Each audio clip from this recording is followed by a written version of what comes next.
Hey everyone, it's Vanessa Callahan, and I'm so excited to welcome you to the Calm, Empowered Parent podcast. Together, let's challenge the idea that parenting has to be perfect.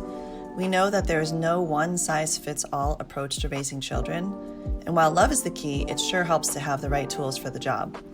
Raising resilient humans is intensely personal and even transformative work, and I'm here for it.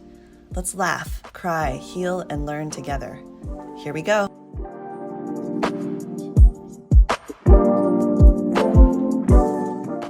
I'm so excited to dive into this emotional mastery topic with you today because I know that so many of you would love to feel calm and confident during big emotional episodes like meltdowns, tantrums, and power struggles. You'd probably also like to know what to do and what to say in the moment to support your child with their big emotions. And we can't prevent them all. So when these episodes happen, having skills to recover and repair from them is also something I know folks are looking for. And we're going to help you get some very specific tools and strategies to help you so that you can move through those times when your child's emotions and behaviors can feel unmanageable. And for many of us, having a healthy way to approach these big upsets is a goal. However, it's often what we're trying to not do. Like we'd rather not have to give in or lecture our kids or scold them or punish them or have to raise our voice to get them to listen or take us seriously or to finally let go and calm down. You also, I'm sure, are thinking ahead that you'd like your child to have effective tools for coping with their big emotions now and going forward so they're resilient during transitions, like such as from preschool to kindergarten or kindergarten to first grade, or maybe you have older kids in your care that are actually tweens or teens. I have several clients right now who are really have an eye on transitions into third grade, into sixth grade, into high school even. And we know that there's a connection between emotional resilience and success. We see it, we feel it, we notice it in everyday life. And so there's some really good news here, which is that it's possible to make these meltdowns and these bigger emotional episodes more manageable. Like you really can stay calm and kind and confident and even connected during these tough moments. And it's something that I want you to know you can bring into daily life in small bites that add up to a big change. Because a lot of us will find ourselves in power struggles and not really understand, like, well, how do we even get here? Why are we here again? Or how come we can't seem to do anything but get into a power struggle over certain things? And I'm a firm believer that power struggles actually can bring us closer. When we're locking horns, it's because there's passion there. There's determination to kind of sort out how this relationship works. And I think that like locking horns can actually turn into hugs.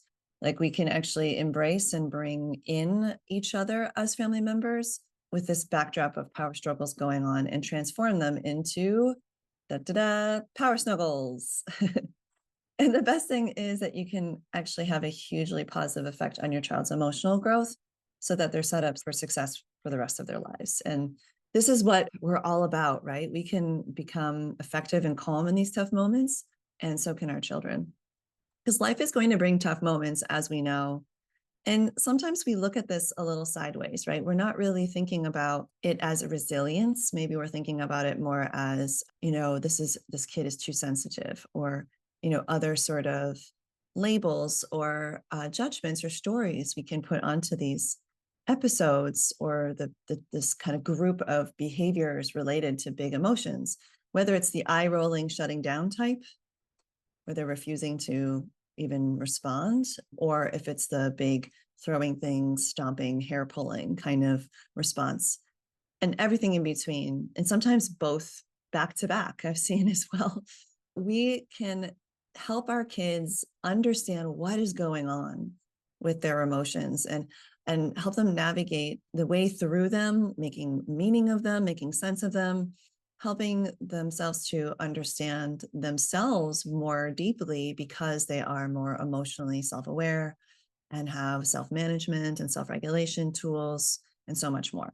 So I'm going to start with a story because I know that stories is one of those things that helps us to get into like our own lives and our own like kind of everyday experiences, because we often can see ourselves in stories. And this is also to model to you that some of what you're going to be doing with your children is storytelling in order to help them understand what it is that they're experiencing when these big emotions come up. Once upon a time, I was a preschool teacher and I had just gotten started. And it was something that I had come to very passionately because I noticed that one of the things that really held me back from being able to pursue a really challenging career, which was in chemical engineering, both an academic career through the advanced program at Cal Berkeley, but also eventually a professional career, was that I didn't really know how to cope when things got tougher than I expected. And that's not because lack of trying from my parents. They pointed out that I was a highly sensitive kid by telling me that I was sensitive. They, did their best to help me navigate my big emotions. But there was also a big toolbox that they weren't aware of and that I wasn't aware of, as well as some other problematic pieces around what was motivating me, right? Like versus intrinsic motivation. Often it was an extrinsic, like carrot or stick. And I talk a lot about that in season 1, episode 2. So you can check out more information about intrinsic motivation. But we're looking at the other side of it, which is the emotional resilience to, take a hard look at things and kind of stick with them and be able to cope in a way that instead of driving us apart, brings us closer. So I found my way into the preschool classroom because I thought there's got to be a way to not only motivate kids without using the carrot and stick model, but also while preserving our relationships and helping them to foster that resilience and emotional intelligence and even social skills to be able to, have a thriving and flourishing experience in school as they strove for, fulfilling their potential as students and eventually as young adults and even adults. So as I was heading into the preschool classroom, I did, though, have this kind of lopsided idea that if I was just to be nice to the kids, like really extra nice, so that they liked me, they felt liked, then they were going to be able to really master this plane of development where we're kind of creating our baseline of how we're going to handle our emotions going forward. To give you an idea of what this was like as a young professional, I just want to confess to something that it wasn't always easy for me to navigate meltdowns and big emotions. As a matter of fact, I started out thinking with so much naivete, I realized later, that I could just sort of float in as the fairy godmother and, like I mentioned, be as nice as possible and really kind, and then sprinkling the fairy dust, and then the children are happy, and we all sort of kind of ride our My Little Ponies into the sunset or something, was my memory of like preschool and kindergarten. And so I would give them a lot of praise and be really nice to them and, treat them as a whole person. And, then if I could follow this Montessori system of learning, we would be all set. And that's what happened, right? Yeah, haha, no. Do you think I might have accidentally kind of overly idealized what it would be like to gather dozens of children together every day to learn, eat, rest, and play? Yeah, I absolutely did. I completely overestimated the power of just being kind to kids. And I think parents struggle with this all the time. And are even scared to create boundaries and step in when needed. And suddenly they start to see something like this. I mean, have you ever been to a toddler or preschool birthday party? I mean, this was like 36 kids, and daily, several kids would have those meltdowns, those tantrums, and get into power struggles over simple things like putting their shoes on or wiping their butts. So even though those things were helpful to be warm and to be kind and to be, sort of seeing them as a whole person, and we're trying out this new method, all of those things were helpful, I soon realized that working with kids meant working with young emotions, and that those emotions could get really big, loud, and even confusing. I'm sure some of you can relate to that, right? Kind of that curtain being pulled back. It's like, oh, this is how it really goes. We do get those snuggles, but we also get these struggles. So needless to say, I did have a grand moment of disillusionment, and it was especially potent on a certain day. And here's what happened. There were a bunch of kids who were supposed to be settling into their beds to rest, and I was in charge of it.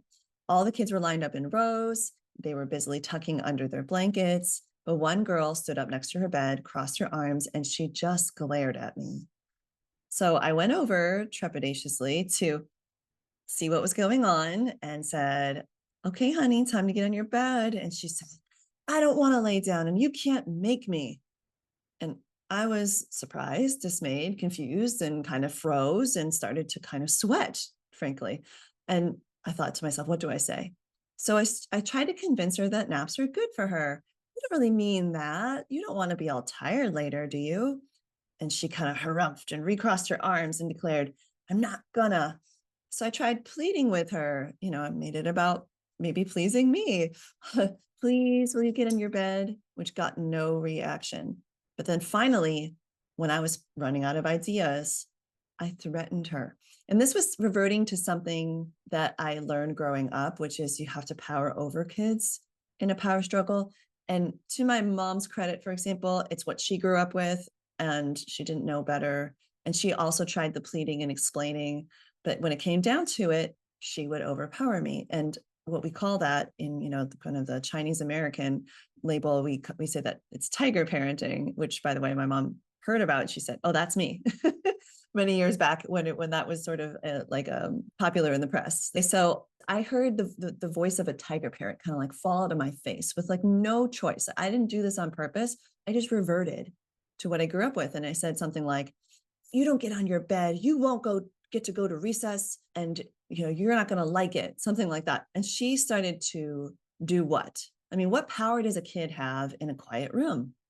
She started to howl and scream like I had never heard before. She said horrible things to me. And now all the kids were watching, and I felt defeated, embarrassed, and lost. Granted, I was only about 3 months into teaching at this point. So what did I do?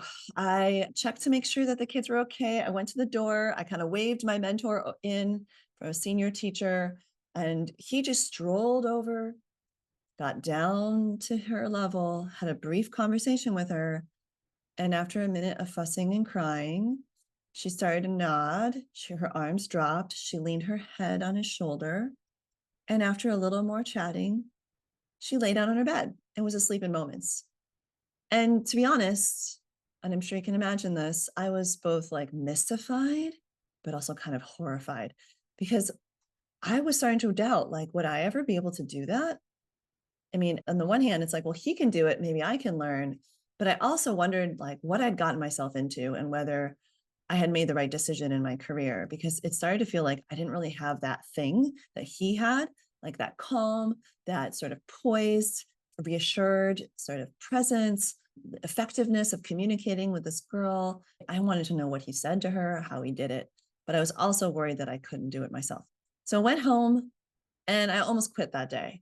And this is a dream I had, right? Of becoming an educator and helping kids holistically, so much so that, I'd given up a whole path that I'd worked so hard for through high school of becoming this, prestigious sort of chemical engineering graduate from Cal Berkeley. And here I was feeling defeated by a 4-year-old and maybe giving up on the whole thing. So I did what a lot of you do. The next morning, I woke up and I decided to try again. So when I did, I decided to not quit on my dream to help kids, just like I know every single parent has to over and over again when you wake up and decide to do your best that day, despite how yesterday went, right? So I did that over and over again, persevering through more of these faces coming towards me, these kids in their natural state of emotion, which is what I came to know. It really helped me to normalize, to understand, to even embrace the messiness, the volume, the intensity of kids' emotions as they're growing up. And I did worry. I was like, what if I mess them up? What if I'm no good at this? But every night I would put those fears to bed and get up in the morning and do my best again. And I became better at it. And part of that was seeking mentorship. I shadowed mentors. I asked questions. I read research. I read curriculum for positive discipline and other pieces of the Montessori curriculum. I, really thought long and hard about the intrinsic motivation and started to discover things along the way, which I eventually focused on in my master's research. But anyways, as I practiced, and my clients practice too in my programs, by the way, you do get better at staying connected and handling meltdowns and other big emotions with more resilience. I learned how to have good, clean boundaries, to set limits lovingly, and to win the cooperation of the children. And I still remember to this day one time that a mom came to pick up her daughter, and her daughter refused. A lot like this, this little girl, that little kind of like scrunched up face, like, like crossing her arms and refusing, digging in her heels. She said, "No, you can't make me." And I saw the negotiation and the power struggle begin. So then I asked the parent if she'd like some help. And after a few brief exchanges, her daughter softened, smiled, laughed, threw her arms around her mom, grabbed her by the hand, and bounced towards the gate. The next day, the parent asked, "I didn't know what to do. How did you do that? You really are like a preschool whisperer or toddler whisperer or something. You must have a gift for talking to kids and helping them with their feelings." Well, this was such a contrast to how I had felt not that long before, right? And how a lot of us feel when we're doing something difficult for the first time, which is feeling bewildered and overwhelmed and unsure, and even maybe losing some of our confidence. So here I was realizing I had gone from almost giving up and quitting that kind of dark day at that really difficult nap time to becoming a decent, if not great, role model, and even a meltdown expert, and a really effective, what we're going to dive into today, emotion coach. Something I didn't even know existed until I got into the field of child development and education and started to really get curious about emotional resilience. So part of why I share out these practices is because I've seen what's possible, and I have a ton of tools and strategies and insights to share so that parents and caregivers like you can also learn how to stand in the fire. Like when your child's meltdown and or tantrum or big emotion is triggering to you, is setting you off, making you worry and feel concerned for their well-being or for their future, that anxiety that can come up, I want you to know that you can stand in the fire with them, and you can help transform these moments into bonding and learning experiences. And you too can become that awesome role model and a great emotion coach and even a limit setting expert who's clear, who's confident, who's calm, and like no matter what comes your way, you can become a powerful ally to your children. How does that sound? It's pretty inviting, but sometimes it can sound kind of far away. So I want to give you a little background on like what were some of the clues along the way that built towards what I'm going to share with you. So one of the first things I needed to discover and understand that I started to share was, why are kids melting down in the first place? What is the deal with these meltdowns?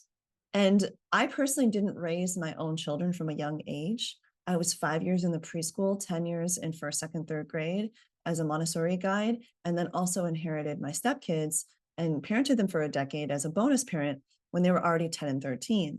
And there was a lot of vulnerability and challenge to like bonding with these kids that weren't mine, and also, within the household, my stepchildren, and also in the classroom, and getting to a place where I embrace them as mine. I embrace them as part of my like core family of people that I love and care about.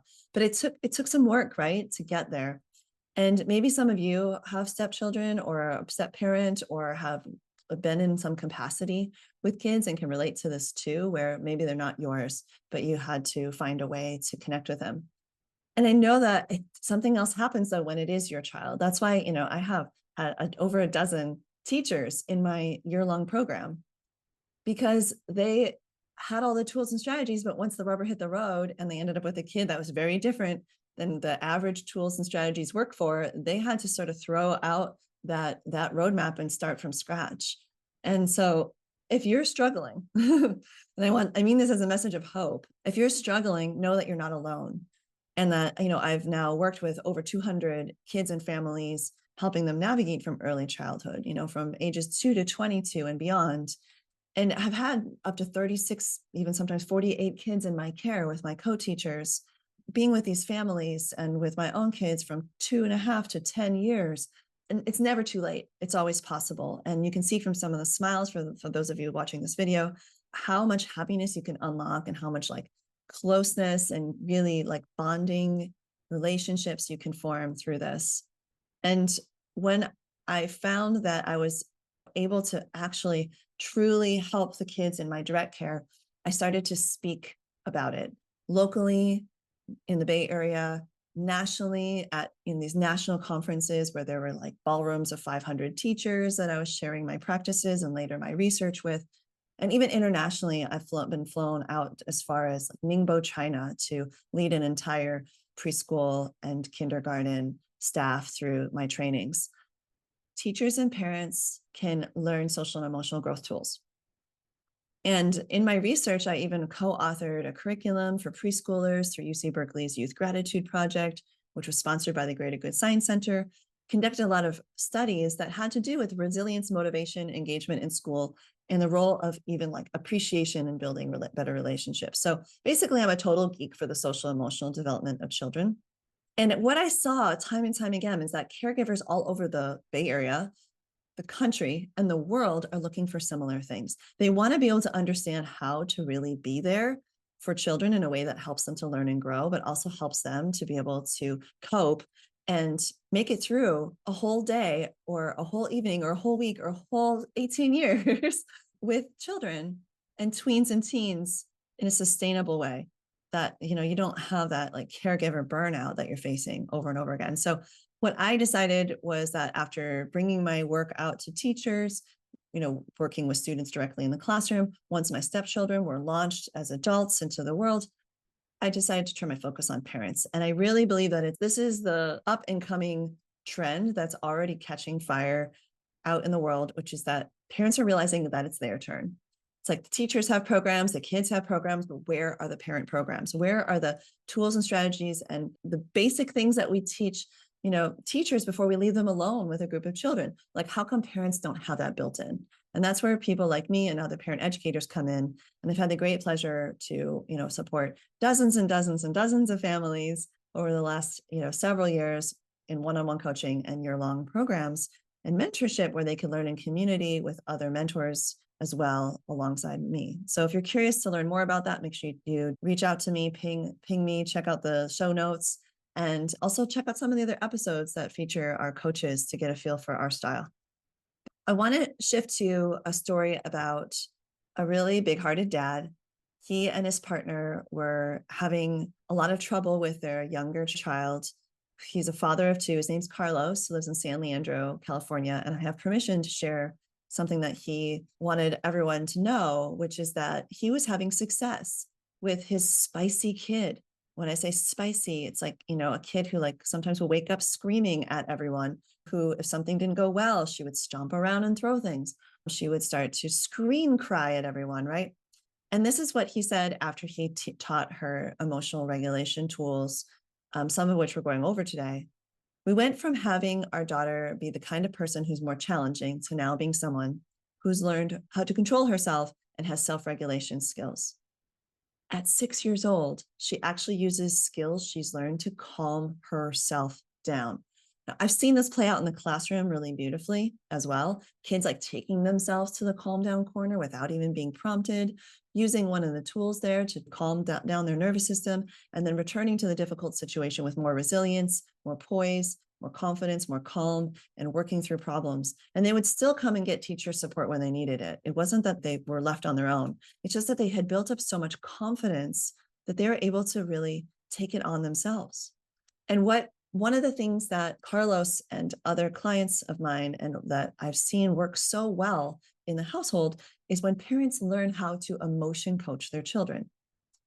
We'll talk a bit more about what that looks like, but something I need you to know is that research backs this up because it shows that kids whose parents coach them emotionally have a lot of benefits. They have better friendships, better response to stress, better academic achievement, lower risk of depression and anxiety in adolescence, and they're also less likely to take those unhealthy risks in adolescence. And I would add also, they're more likely to take the healthy risks in adolescence, like pursuing a new sport, even if they're not good at it right away, or trying something new, right?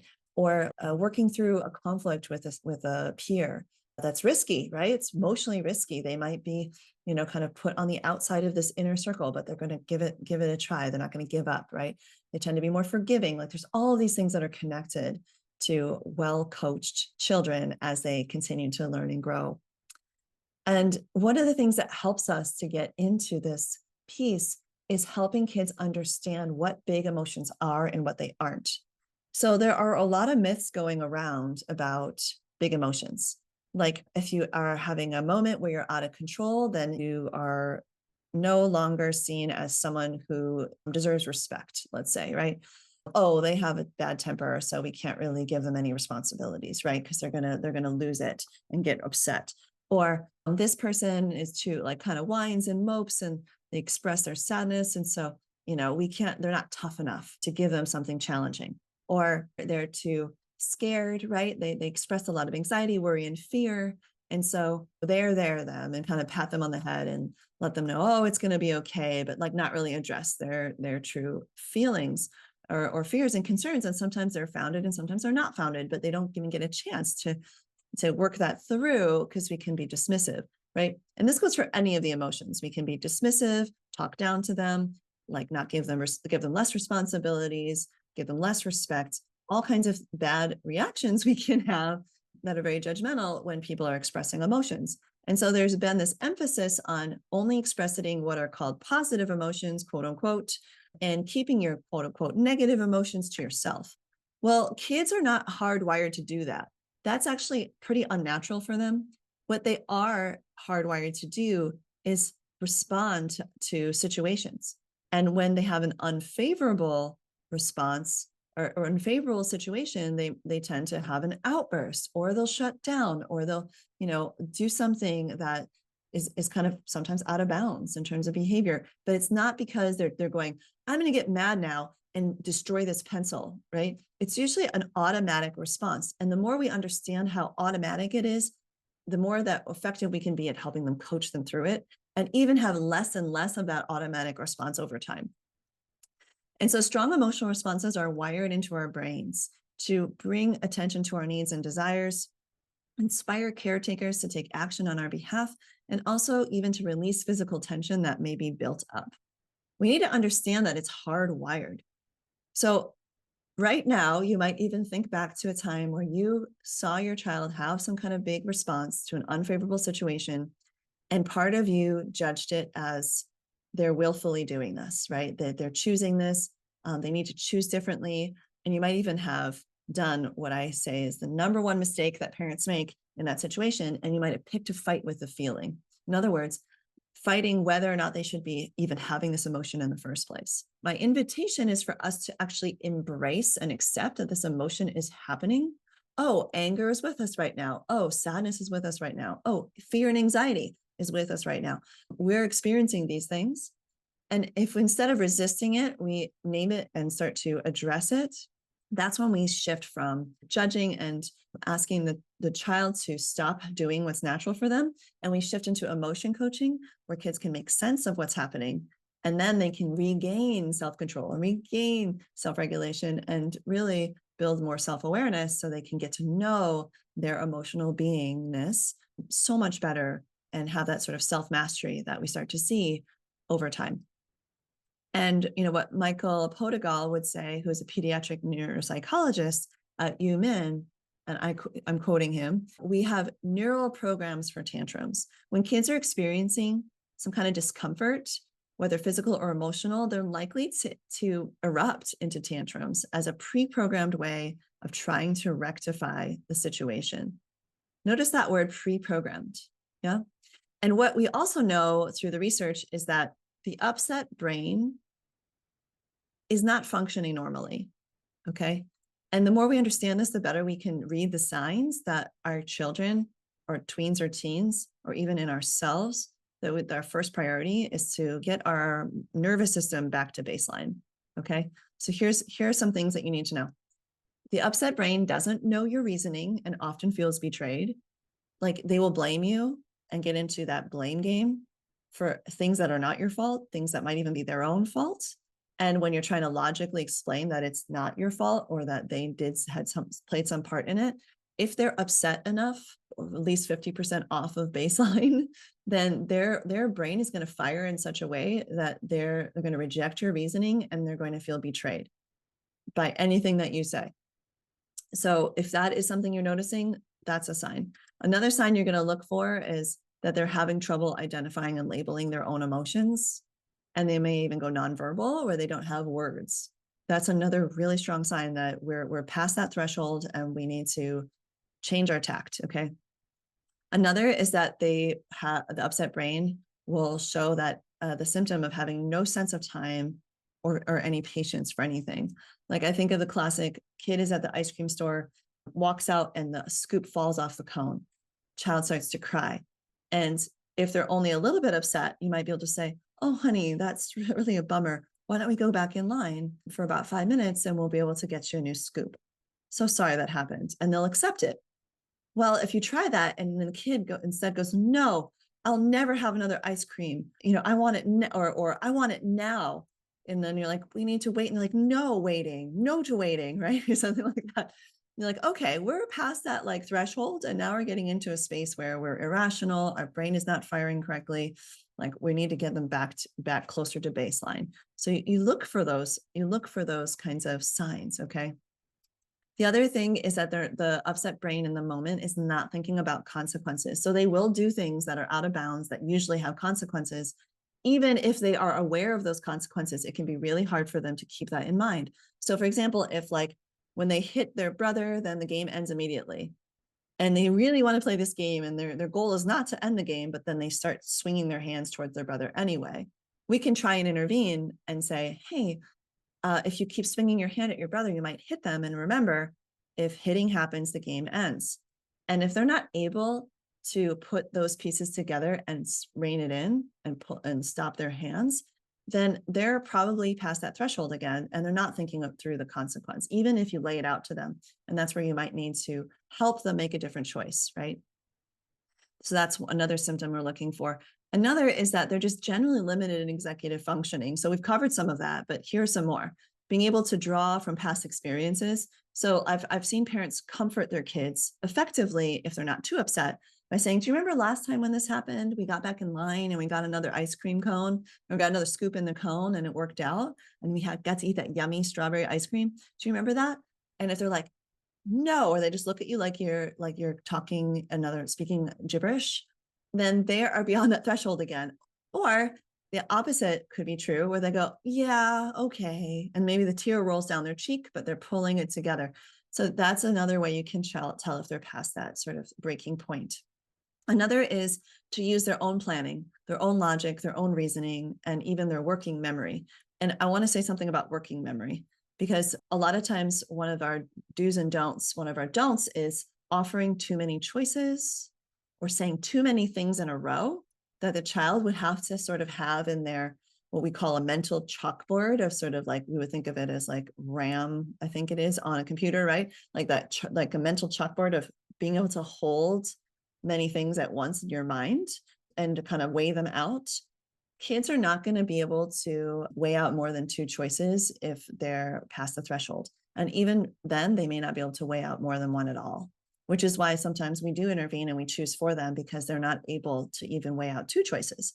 But what you could do is if you see the symptoms of being beyond that threshold is you can limit the choices and make sure that both of them are okay. It's not like you need to stop hitting your brother or else.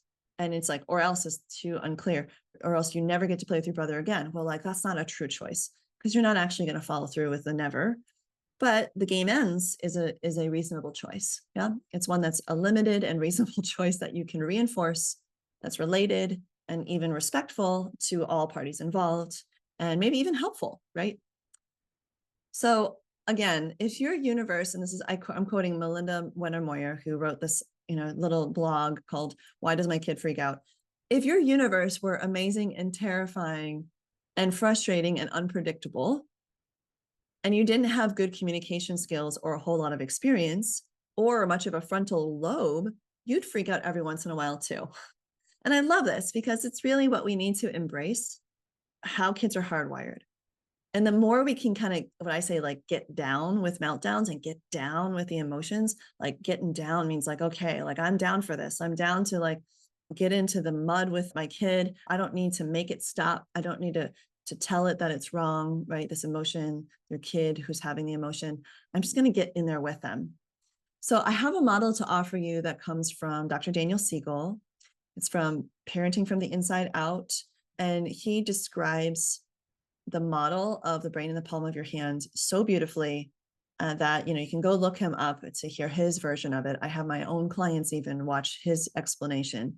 But what I want you to know about this idea of the brain in the palm of your hand is that it's a metaphor for what happens when certain regions of your brain are misfiring. They're no longer working smoothly. And so when we say that kids are hardwired to have these outbursts or to, kind of act a certain way and be a certain way and think a certain way and have like limited capacity when they're past that threshold, what we're talking about is a shift in brain activity. And what it's doing is it's prioritizing survival. And what it tends to do is just like fire the alarm over and over again. And the rest of the brain is just trying to sort out what to do about the alarm. And the alarm system is this part that's called the limbic system. And it's the thumb part of the model. If you were to take a look at this, again, I'll put something in the show notes so you can find it or you can check it out, the video version on YouTube if you're not already. The thumb part is that limbic system, that alarm. And it really does reside in kind of like the center of our brain under all of that, what we usually call like gray matter, right? The cortex that wraps around the top. So if you were to create this brain in the palm of the hand, you would tuck your thumb into the middle of your palm, take your fingers like you're holding them up for the number 4, and you wrap them over your thumb so that it makes this kind of like fist with your thumb tucked into it. And you can do this with your kids and explain that you have this inner part of your brain that has the alarm, your brain sending signals to your body and your body sending signals to your brain, like your heart rate, your breathing, like, your muscles moving, your hands and feet, things like that. And then you have this third part, which is the cortex that wraps all around the limbic system or the amygdala or the alarm center. And the part that would be like your sort of like your fingernails and first knuckles, that is where your prefrontal cortex lives, or PFC for short. And that we could consider like the wise leader. And so what we can explain to kids is that when the alarm goes off enough, what starts to happen is our lid starts to come off and this wise leader becomes disconnected to the alarm center, or they don't really communicate well anymore. And when you're really upset, it's almost like your lid is flipping off and you don't really have that wise leader available to you anymore. And then as you calm down, you can kind of flip your fingers up and then you can flip them down. As you calm down, you can bring your fingertips back over the middle of your thumb, over the middle of your palm. That's when you're putting your lid back on. So this metaphor of flipping your lid and or just how the brain works when it's regulated and dysregulated can really help us out. And how many of you can relate to that moment when you're in that danger zone of a meltdown yourself and you can feel that threshold that you're about, you could pass it if you don't do something about it, right? Well, we can help kids also recognize that they're approaching their threshold. So we call that like your lid is cracked or their lid is starting to come off in my world, in my coaching world. And you start to wonder with your kids, is it going to blow? How do you know? Like, what are some signs? What are some tells that your body and your mind are giving you that you might need to do something to make sure your lid goes all the way back on before you continue? That's a really lovely piece here. The other thing you can do is help them make sense of when their lid just pops off and they were not able to catch it in time, or when your lid pops off and you weren't able to catch it on time. And something that helps us with that is a framework that was developed by Susan Stifelman and also elaborated on by Christine Carter, which is this idea that there's this like act 1 and act 2 of these big episodes. So when your lid pops all the way off, you're now in act 1 and it's hot and go, where like lids are flipped and it's time to empathize, soothe, and calm down. This is when you see all those symptoms that we just went over of the upset brain. So those are your signs. Okay, we're in act 1, our lids are all the way off. And what we need to focus on, priority number 1, is to get our lids at least halfway back on, if not all the way on. So that's when you might do things like use a calm down strategy, walk away, get help, find an alternative way to do the thing you're doing. Like if you want to kick something, go kick something you're allowed to kick, like a ball against the fence instead of your brother's shins, right? For example, or your mama's toe, right? Or the dog, right? So redirection to something that if your body needs to do something, you need to vocalize, great, but go to your room and you can say every swear word you want in there with the door closed. Let it all out, bud. That's fine. But until your lid comes back on, you're not going to be able to be in the room where listening ears are present. So you can have boundaries within these moments, but you're also making sure you're not asking them to do a task that they're not capable of right now. Because what you need to wait on is for act 2, when we're in cool and no, when our lids are back on, that's when we can problem solve. That's when we can offer choices. That's when we can like take action, do some repair, even make plans for next time. And really what I like to call like complete the learning cycle of like, what did we learn from what just happened? What meaning can we make of this episode? Is there anything we need to keep in mind going forward, etc.? Maybe even make agreements about how we're going to try and handle it next time, or explore a new coping tool. There's so many opportunities that I mentioned earlier in the episode that come from these big upsets. I want to share a story of Rachel and her daughter Haley to help illustrate this. So Rachel was my very first parent coaching client, like officially signed up with me for my very first parent workshop I gave many years back. And we're still in touch. And she's a wonderful mom of 3 kids. And she'd had a son and later got pregnant with her first daughter. And she was so excited. She's like, oh my gosh, I finally have a daughter, and we're going to do things like we're going to read and snuggle and bake cookies and play with our hair. And it's going to be so sweet. Well, she had a Haley. And Haley, it turns out, has a very spicy temperament. And it turns out brought out that part of her mother too. Because guess where she got her spiciness from, right? Apple didn't fall far from the tree. So they were almost too similar in temperament, and they would set each other off. And when she signed up for coaching, she said to me, I don't want to be that mom in the street yelling at my kids. It's not okay with me. It's not okay with my husband. It's not okay with my kids. And I'm really embarrassed and even ashamed. And I know I can do better. And I know I can master my emotions, and I can be a calm parent. I just need help. So we worked on it together. But one of the first things she did, and why she signed up for coaching, is that she listened to my workshop where I went over this exact same framework of the brain in the palm of the hand, the act 1, the act 2. And she went home and taught her daughter about having this lid that can flip. And they started to use the hand signal of a flipping lid to communicate with each other that something was upsetting them too much and their lid was coming off, and that something needed to be done to put their lid back on. So she came back from the workshop to our session and she said, Vanessa, it worked. Wants to tell me more. So her daughter and her used this signal several times. And one time her daughter even said, Mommy, I think your lid is off.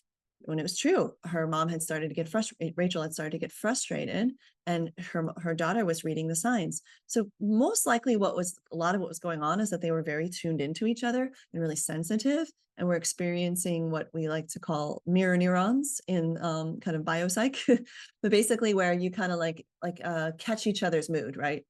And so when they were both proactively recognizing when their lids were coming off and doing things to put their lids back on, it set them in a whole new path. I also explained a few of my calm down strategies, which, by the way, you can head to my website and grab your guide. She used some of the very first ones in the breathing tools, and they incorporated that right away as well. And next thing you know, she and her daughter were doing something called like a roller coaster breath, breathing in and out while tracing their fingers instead of yelling at each other in the middle of the street. And she said it was just such a life-changing moment to turn that corner for the two of them. And they just built upon that as they went on. And eventually, we worked together in private coaching for 6 months. This was before the immersion even existed. She was able to bring these tools into even her workplace. Well, remember I said she had a spicy temperament too. So she and her supervisor came up with a system where she would put up 1, 2, 3, or 4 fingers to represent how far her lid was off. So if it was a 1, it was like, come in, but just be aware. Number 2 is like, come in, but, kind of handle with care. Number 3 is, can you come back later? And number 4 is back away slowly. That's in Rachel's words. Okay. Back away slowly. So what are we really up against though? Right. And I want to acknowledge a couple things, because there are things that get in the way. Folks might already be in a challenging state of mind or body, and these lid flipping moments are coming from a more core root cause. And emotion coaching is going to help us get through them, right? By using the lid flipping metaphor, naming the emotion, talking them through it, helping them choose a strategy, helping them notice and learn from that emotional outburst or experience, and continue to learn and grow. However, if what was really behind it was something that was affecting their capacity to cope, then we need to make sure we're also paying attention to that. And that's where things like my program really help, because we walk through routines, clarifying limits, making sure that we're getting the sleep we need, making sure we're getting the nutrition we need, dealing with picky eating and tough sleeping habits, etc. Getting on the same page with like how we're going to handle conflicts as a family. There's all these like things you can do to set the stage for success so that you have less of these outbursts, so they're less frequent, shorter ones, right? The duration reduces and the intensity also can decrease by half or even more, so that the lid is like only halfway off instead of all the way off. And there are practices you can do to actually rewire your brain as a parent and caregiver, and for your children to rewire their brain so their reactions are less intense over time. It's a really amazing thing that you can do. So but we have to acknowledge if there's something going on underneath it, like hunger, anger, loneliness, or tiredness, and get to the bottom of that and change what we need to change. Another thing is that we might be discouraged because what worked before doesn't work anymore, and we're running out of ideas. And so then, like me in my story, resorting to a default, like tiger parenting, making threats was what I defaulted to. Maybe for you, it's you shut down and you give in, even though you're reinforcing behavior that you don't want to, you kind of run out of ideas and give in, and everything in between. So being really proactive about having your next tool, your next strategy, your next thing you're going to try. And that's something we always do in coaching, is every 2 weeks, you've got a new thing you're working on and you're implementing it.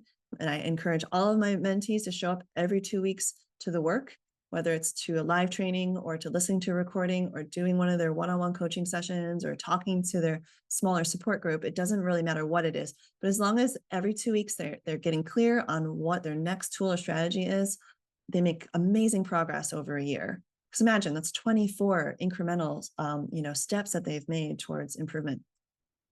The other thing we can do is we can aim too high or too low. And so aiming too high would be like trying to explain to them at a level of sophistication that they're not ready for, like whether because their lid isn't on or because it's just not quite age appropriate, or expecting them to go from like really angry to really calm too quickly, right? And not giving them the full 5 to 20 minutes they need. There's a lot of ways we can aim too high. We can also aim too low. And kids, when they hit a certain developmental sort of leaps, are very sensitive to this.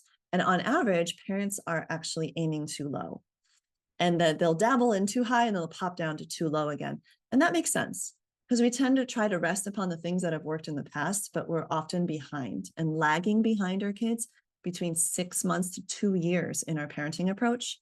And that's another thing I really like helping parents do. And hopefully we've helped you do that today a bit, which is to close that gap so that there's less of a lag, so that you're more attuned to what your child is capable of right now and more attuned to what their next step of growth looks like, so that you can meet them where they are and know when they're regressing and know when they're progressing and be able to adjust your approach. I know it seems like a lot to take on, but it gets easier over time, just like any other skill set. Back to myself, when I was finally very smoothly, most days, emotion coaching kids and having progress, and like my mentor was able to, kind of get down to a kid's level and have a way of breaking through with emotion coaching, which is, by the way, what he did. He got down to her level and emotion coached her. He acknowledged that her lid was off. He helped her name the emotion. He helped her identify the problem. And he reassured her when she was ready, he mentioned specifically the plan they were going to do. Well, I was able to do that over time because I got really good at identifying and attuning to where that child was at in the moment and in their sort of developmental growth, right? Like developmentally, where are they in being able to articulate their emotions and identify them? Where are they in being able to self-regulate and choose a coping tool? Where are they in being able to repair the mistake and learn from it, right? So getting that comes with practice and time. And I got to a place where I could observe a kid for an hour and get a pretty good baseline, right? Now it's luckily you have more than an hour with your kids. You have years, months, days, hours, right? Continue trying to adjust to embrace where they are now. It's really important. And attuning to their basic needs, right? That hungry, angry, lonely, tired. Like, just like with babies, a hungry cry is different from a tired cry and a potty cry, right? And so from the very beginning, or from right now, if your child is much older than an infant, you can start really attuning. And last but not least, there can be a lot of pressure on us to try and perform as parents and caregivers perfectly every time. And I'm here to say that's a bunch of BS. It doesn't work. We cannot be perfect. And actually, there is no such thing as perfect because we need to actually be adaptable and authentic while striving to learn and grow. I mean, we are an aspiring generation of parents. If you've gotten this far in the recording of this podcast, I know you're one of us of the kind of this like club of aspiring parents where we want to do the best job we can, and we're really leaning in to the work to figure that out. So what I want to tell you though is that when you're pressured for time and you feel like I don't have enough time to implement this, or I don't have enough time to remember this, or when it comes down to it, I can't remember what to do in the moment, right? Like all those things that kind of brought up doubts for me too, right? Like maybe I'm not cut out for this. When those things come up, I'm telling you from the other side of it, it gets easier. And that we also though need to put in the work to put systems and habits in place that we can lean on. And that can happen on your own. You can build it yourself. You can build it with a mentor like myself and my coaches. You can join a group of people that are doing it on your own, or you can join a group like our year-long program immersion clients, have of this community that they draw and into. We're going to hear from a community member next episode, by the way, episode 3 with Katarina Baron, who's a coach in training and has been a client for more than 2 years. She has a great way of like really describing how having community has helped her to build her systems and find her confidence. But I'm telling you that no matter what you do to put your systems and habits in place, it will pay off in spades. I now have the formula for emotion coaching in my mind, like a guitarist who knows all the chords. I can kind of jazz it up. I can riff. I can pull a piece here and pull a piece there and put it together to be the thing that the kid needs right now. And the kids also get to see that ease that I have and be comforted by the idea that it's okay to have emotions and there's a way to make sense of them. And you can even become skillful at it, which is a very hopeful thing. So what I want to leave with you today are a couple of things. I want you to try your best to get down with meltdowns and other big emotion, these big emotions, right? I want you to think about what are some of the myths that are going around about how emotions work and what's good or bad about them. And I want you to try and actively challenge some of these beliefs we have about what are called negative emotions. The research is showing that every emotion has a purpose, every single one. For example, sadness helps us make sense of what's meaningful in our lives. Otherwise, we wouldn't be sad about losing those people, places, things, experiences, opportunities, etc. Right? We wouldn't care. It wouldn't evoke this emotion if it wasn't meaningful. So sadness is a symptom of caring deeply and having meaning in your life, or wanting more meaning in your life, right? For example, so getting down with those emotions. I love leading parents through some exercises in our retreats, our emotional mastery weekends, where we go through and we really look at each of the core emotions and say, which one am I having a hard time accepting, and how can I embrace it and get down with it? So I encourage you to do that yourself in whatever way you'd like to approach that. And really ask yourself, and on your children's behalf, is it okay to be mad? Is it okay to be sad? Is it okay to be scared? Why or why not? And examine that. Where did I get these ideas about whether or not it's okay? And maybe you have a strong background in being, it's okay to be mad. As a matter of fact, sometimes we have to get into arguments and have tension and release that tension through laughter or whatever. You have your way. But maybe your family of origin was not okay with sadness and fear, and that was shut down immediately. Most families have a story about at least one of these emotions where you're supposed to shut it down. So my invitation is to think about the tools that I've shared with you today, but also get really real on a deeper level about what might be getting in your way around the myths and stories and beliefs that you have around what we would call negative emotions. Okay. I get pretty fired up about this because it's one of those pieces that once that fell into place, I was like unfazed by kids' emotions anymore, because there was nothing wrong with it. Like I embraced that this is not only natural, but like necessary and even helpful. Like maybe this kid actually needs to cry to learn that they can't have everything they want all the time, and it's a hard lesson, but they're going to do it in this container of like love and acceptance and guidance and like healthy limits and boundaries. and I'm there for them. And they get to then learn that they can be there for others. And that's what we saw our grads do all the time. Our kids, they would go off into these schools that didn't have necessarily everybody from the same background of emotion coaching, and they would emotion coach their peers. I've had so many teachers tell me, your grad, your kid from your program, right, that you had for 3 years is like our peace ambassador. They know how to like sit people down and mediate conflicts. I thought, they're 8, like what great life skill. I'm so happy for them and for the people, the lives that they're going to touch, right? And I want you to be asking yourself, like, what could we replace these myths with then, right? Like, emotions have a purpose. Emotions are useful. Emotions are natural. These big episodes happen for a reason. We can get down to the bottom of that. We can build resilience. It doesn't have to be this way always, right? There's ways that we can build resilience, and we can be welcoming of these episodes when they come and make sense of them and get better at them. And we can become skillful at our emotions. What an optimistic and like accepting perspective that's possible here. And hopefully we've gotten you a little bit closer, gotten you a little bit closer. And one last piece is, I can just say again that when these big emotions come up, they are a form of communication. I like to say, in my world, all behavior is communication, and emotions speak the loudest. They have a message to say. Now, it doesn't mean that we want kids to get stuck in that message, but for that message to be heard and understood and accepted as this is the message that needs to come through right now will mean everything to them, and will help you to build a bond that is so rock solid, it will last the ages, to build a lifelong relationship based on mutual trust, mutual respect, appreciation, and love. And you'll get through it. You'll get through the things that are the adversity that is coming. We all know that every single human on this planet pretty much experiences adversity in their lives. And we want our kids to be prepared, and for us to feel like the skillful guide on the side. And you can do this. I believe in you. So with that, I want to leave you with this message to tell you from my heart and from my mind, from my spirit, that it's going to be okay. And you're going to find your way. And as many times as you need to listen to this episode to hear some of the pieces and give them, pick one thing to try, I say, like, pick something and go for it.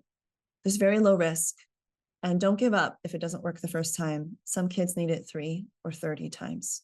But when they see that commitment and that consistency from you, you really are helping them understand that big emotions are a normal part of growing up, and that we have these opportunities to grow into really excellent, like, emotional role models and skillful emotion coaches. And we get to discover our shared values and build these amazing relationships that last a lifetime, that are resilient, built for the ages. So hopefully this has brought you some stimulating ideas and ways forward. It's been a pleasure to share this body of work that I've come to know so well and has helped so many families with you today. Thanks for listening.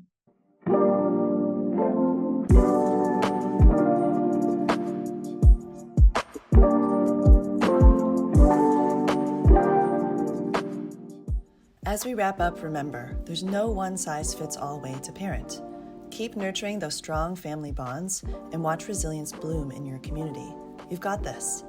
And if you found this episode valuable, don't forget to like, share, and subscribe. You can also hop over to thecalmempoweredparent.com for current events and to grab your copy of the Calm Parent Strategy Guide. You can even learn how to bring our free and low-cost workshops to your school or community. Your support means the world to us and helps us empower more parents and children. Let's do this together.